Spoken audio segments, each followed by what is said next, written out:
ప్రభునందు మాకు అత్యంత ప్రియులైన దేవుని ప్రజలందరికీ యేసుక్రీస్తు వారి ఉన్నతమైన పూజింపదగిన శ్రేష్టమైన నామంలో శుభాలు ప్రకటిస్తున్నాను. బాగున్నారు మీరంతా?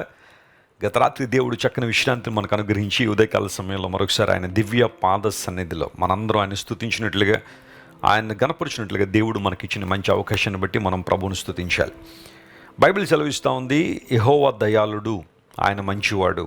ఈ మాట ఎవరు పలుకుతారు అంటే విమోచింపబడిన వారు మాత్రమే ఆ మాట పలుకుతారు అని కీర్తన గ్రంథంలో మనం చూస్తున్నాం.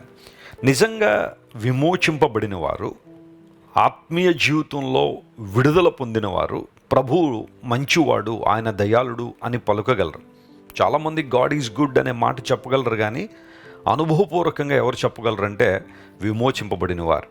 యేసు ప్రభువారు తన రక్తాన్ని మనందరి కోసం కార్చి మనందరిని విమోచించి తన బిడ్డలుగా ఆయన మార్చుకున్నారు. అందును బట్టి ఎల్లప్పుడూ మనం ప్రభువును స్తుతించాలి, ఆయన గణపరచాలి. ఈరోజు వాగ్దానం కోసం కనిపెడుతున్నారు కదా, పరిశుద్ధ గ్రంథం తెరిచి విలాప వాక్యముల గ్రంథం 5వ అధ్యాయం 19వ వచనాన్ని చదువుకుందాం. The book of Lamentations chapter 5 and verse 19. యెహోవా, నీవు నిత్యము ఆసీనుడవై యుందువు, నీ సింహాసనము తరతరములు ఉండును. విలాప వాక్యముల గ్రంథాన్ని దైవజనుడైన ఇర్మియా గారు రాశారు.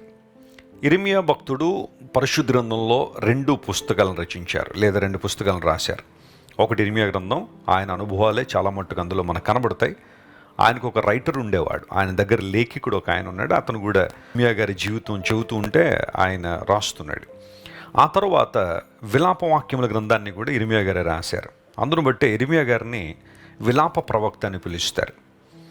విలాప ప్రవక్త తన ప్రజల కోసం ఏడ్చాడు. వారి దేవుని వైపు తిరగాలని, సత్యమందు స్థిరపరచబడాలని, అబద్ధ బోధల నుంచి విడుదల పొందాలని, అబద్ధ ప్రవక్తల ఉచ్చుల్లో నుంచి, వారి మాయల్లోంచి విడుదల పొందాలని ఇర్మియా గుండెలు బాదుకుని ఏడ్చాడు.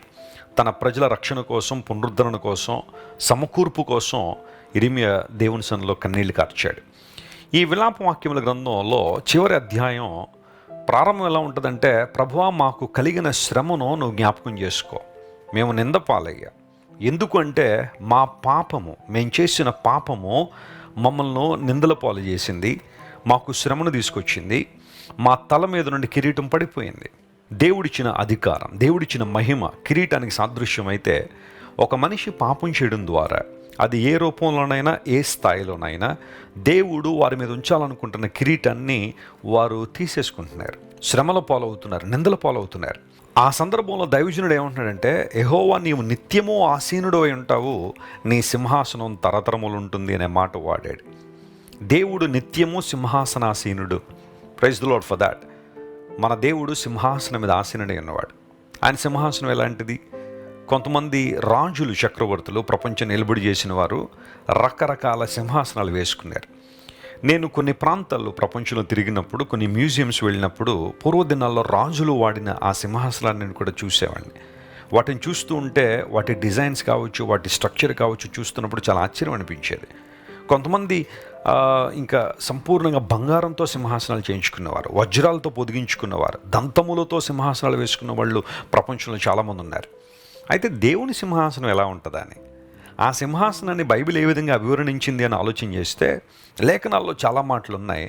మీరు యెషయా గ్రంథం 6వ అధ్యాయం చదివితే అక్కడ అత్యున్నతమైన సింహాసనం అనే మాట కనబడుతుంది. దేవుడు ఎక్కడ కూర్చున్నాడు అంటే అత్యున్నతమైన సింహాసనం మీద కూర్చున్నాడు. ఆయన ఉన్నతుడు, ఆయన అందరికన్నా పైగా ఉన్నవాడు. అందులో డౌట్ ఏం లేదు, అందులో సందేహం ఏమీ లేదు. దైవిక లక్షణాల్లో ఒకటి, దేవుడు అత్యున్నతుడు. ఆయన అత్యున్నతుడు కాబట్టే మనలను ఉన్నత స్థలాల్లో నిలపడానికి సామర్థ్యం కలిగినవాడు.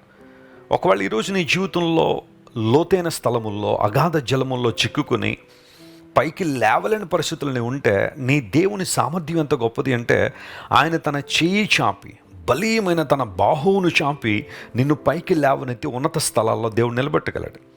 దేశం యొక్క ఉన్నత స్థలముల్లో నిన్ను ఎక్కిస్తానని వాగ్దానం చేశాడు యెషయా గ్రంథంలో. దేవుడు వాగ్దానం నిలబెట్టుకుంటారు, ఎందుకంటే ఆయన ఉన్నతుడు కాబట్టే. చాలామంది తెలియక యేసు ప్రభుని నమ్ముకున్న వాళ్ళు మతంలో దిగిపోయారు అనుకుంటారు. దిగిపోవడం కాదు. ఒకవేళ ఎవరైనా మీతో ఆ మాట అంటే మీరు ఆ మాటకు ఏకీభవించకండి. మేము దిగిపోలేదు, దిగిపోయిన మమ్మల్ని యేసు ప్రభు పైకి లేవనెత్తారు. కీర్తనకారుడు అదే అన్నాడు కదా, నేను ఒకప్పుడు నాశనకరమైన గోతిలో, జగటగల దొంగ ఊబిలో దిగిపోయి ఉన్నప్పుడు దేవుడు నన్ను పైకి లేవనెత్తి బండ మీద నా అడుగులు స్థిరపరిచాడు. ఏంటా బండ? క్రీస్తే ఆ బండ. యేసు క్రీస్తు ప్రభువు మనకు పునాదిగా ఉన్నారు. ఆయన మీద మనం స్థిరంగా నిలిచి ఉన్నాం. ఇది ఎంత గొప్ప అనుభవం. నిన్ను లేవనెత్తగలిగిన దేవుడు ఆయన సింహాసనం అత్యున్నతమైన సింహాసనం. కీర్తన గ్రంథంలో ఒక చోటు ఉంటుంది, ఆయన పరిశుద్ధమైన సింహాసనం మీద ఆసీనుడై ఉన్నాడని. ఈ సింహాసనం ప్రపంచంలో ఎవరికైనా ఉందా? యేసుక్రీస్తు ప్రభు పరిశుద్ధుడని బైబిల్ నిర్ద్వందంగా సెలవిస్తుంది. ఆయన పరిశుద్ధుడు కాబట్టే పాపిని రక్షించగలడు. ఆయన పరిశుద్ధుడు కాబట్టే ఒక వ్యక్తిని పవిత్రంగా మార్చగలడు. ఆయనలో కూడా పాపం ఉండుంటే ఒక పాపిని ఆయన ఎప్పుడు రక్షించలేకపోయేవాడు. యేసుక్రీస్తు ప్రభు పాపరహితుడు అని బైబిల్ చాలా స్పష్టంగా సెలవిస్తాను. అందును బట్టి ఆయన కన్యగర్భాన ఈ లోకానికి వచ్చారు. ఆయన కన్యగర్భాన యేసు ప్రభు పుట్టడంలో ఆయన తన పరిశుద్ధతను ఆయన వ్యక్తం చేశారు. నేను నా జీవితంలో అపవిత్రతను తొలగించి, మన పాపాన్ని తొలగించి, మనల్ని శుద్ధీకరించి, తన రక్తంతో మనల్ని కడిగి, తన ఆత్మతో మనల్ని శుద్ధీకరించి, ఒకనాడు ఆయన ఎదుట మహిమగల సంఘంగా, మచ్చ ముడత కళంకం లేని సంఘంగా ఆయన ఎందు నిలబడాలనే దేవునికి ఆలోచన. యేసు ప్రభుని ఎందుకు వెంబడిస్తున్నారంటే పరిశుద్ధమైన జీవితం కోసం, పవిత్రతలో ఎదగడం కోసం మేము ప్రభు దగ్గరికి వచ్చాం. ఆయన మన పాపాలను కడిగి పవిత్రపరిచారు కాబట్టే స్వేచ్ఛగా ప్రభువుని ఆరాధించగలుగుతున్నాం, నిజమైన స్వాతంత్రాన్ని అనుభవించగలుగుతున్నాం. పాపం మనిషిని ఎప్పుడు కూడా బంధించి ఉంచింది, కానీ క్రీస్తు ప్రభు మనకు విడుదలిచ్చారు. ఆయన సింహాసనం పరిశుద్ధమైన సింహాసనం, నిత్యము ఉండే సింహాసనం, శాశ్వత సింహాసనం. కొన్ని సింహాసనాలు కొంతకాలం ఉంటే తర్వాత గతించిపోతాయేమో, అధికారాలు కొంతకాలం ఉంటే గతించిపోతాయి, కానీ దేవుడు అలాంటి వాడు కదా. ఆయన నిత్యము ఉండువాడు. God is eternal. ఆయన నిత్యముండే దేవుడు కాబట్టి ఆయనకి సంబంధించినవన్నీ కూడా నిత్యమైనవిగానే ఉంటాయి. Praise the Lord. ఈరోజు బహుశా నీ జీవితంలో ఏదో కోల్పోతున్నానన్న భయం నీలో ఉందేమో, ఏదో కోల్పోతున్నానన్న బాధ నీలో ఉందేమో. నిత్యుడైన దేవుని దగ్గర నువ్వు రాగలిగితే ఆయన ఇచ్చే ఆశీర్వాదాలు శాశ్వతకాలం ఉంటాయి. నీ తరతరాలని దేవుడు దీవిస్తాడు, ఆయన ఆశీర్వదిస్తాడు. ఆయన సింహాసనాసీనుడని గుర్తించి ఆయన నీ హృదయంలో చేర్చుకోగలిగితే ఖచ్చితంగా అద్భుతాలు చూస్తావు. ఈరోజు ఈ వాగ్దానాన్ని క్లెయిమ్ చేసుకుని ప్రభువును స్తుతించండి. మీ జీవితంలో గొప్ప కార్యాలు జరుగును గాక. ప్రేమగల తండ్రి, ఇంతవరకు నువ్వు మాట్లాడిన ప్రతి మాటను బట్టి నీకు స్తోత్రాలు. మా జీవితాలను కలిగి ఉన్న ఉన్నతమైన ప్రణాళికలను బట్టి నీకు వందనాలు. నీవు నిత్యము సింహాసనాసీనుడు గనుక నీకు స్తోత్రాలు ప్రభువా. మనుషుల సింహాసనాలు కొంతకాలం ఉంటాయి, తర్వాత గతించిపోతాయి, కానీ నీ సింహాసనం శాశ్వతమైంది కనుక నీకు వందనాలు. మా ప్రియులు ఎంతమంది అయితే ఈరోజు వాగ్దాన సందేశాన్ని ఆయా దేశాల నుంచి, ఆయా రాష్ట్రాల నుంచి, ఆయా ప్రాంతాల నుండి వింటున్నారో వారందరినీ మీరు ముట్టండి, దర్శించండి. నువ్వు అత్యున్నతుడు గనుక మమ్మల్ని కూడా ఉన్నతమైన స్థలాల్లో నిలబెట్టే దేవుడు గనుక నీకు స్తోత్రాలు. వారి కుటుంబాలను దీవించండి, బిడ్డలను ఆశీర్వదించండి. ఏదైతే నీ సన్నిధిలో ప్రార్థిస్తున్నారో ప్రతి ప్రార్థనకు జవాబునివ్వండి. ఘనత మహిమ నీకే చెల్లిస్తూ యేసు నామం పేరిట అడిగి వేడుకొనిచున్నాం తండ్రి. ఆమెన్, ఆమెన్. God bless you dear friends. Have a wonderful day. Christ worship centre ఓ బలమైన సంఘ ఉద్యమం. కొన్ని సంవత్సరాల క్రితం కేవలం 2 ప్రారంభించబడిన పరిచర్య నేడు ప్రపంచవ్యాప్తంగా లక్షలాది మందిని ప్రభావితం చేయుచున్నది. వాక్య సంబంధమైన ఉద్యమంలో, పరిశుద్ధాత్మ సంరక్షణలో కొనసాగాలనుకునే ప్రతి ఒక్కరికి మా ప్రేమపూర్వక ఆహ్వానాన్ని అందిస్తున్నాము. రండి, ఆత్మతో సత్యముతో ప్రభువైన యేసు క్రీస్తును ఆరాధిద్దాం.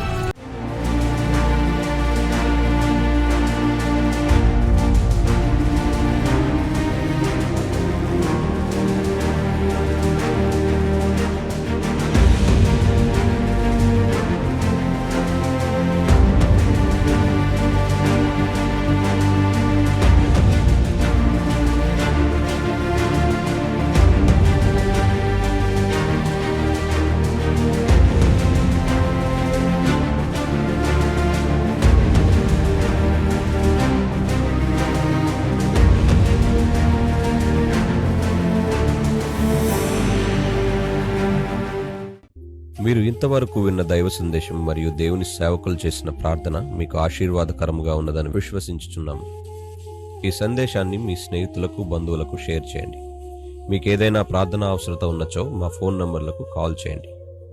దేవుడు మిమ్మల్ని ప్రేరేపిస్తే విశ్వాసంతో సాగుచున్న ఈ పరిచర్యను ప్రోత్సహించండి. మరిన్ని వర్తమానాలు, పాటలు వినుటకు జాన్ వెస్లీ మినిస్ట్రీస్ అను మా యూట్యూబ్ ఛానల్ను సబ్స్క్రైబ్ చేసుకొనండి. ప్రభువైన యేసుక్రీస్తు కృప మీకు తోడైండును గాక.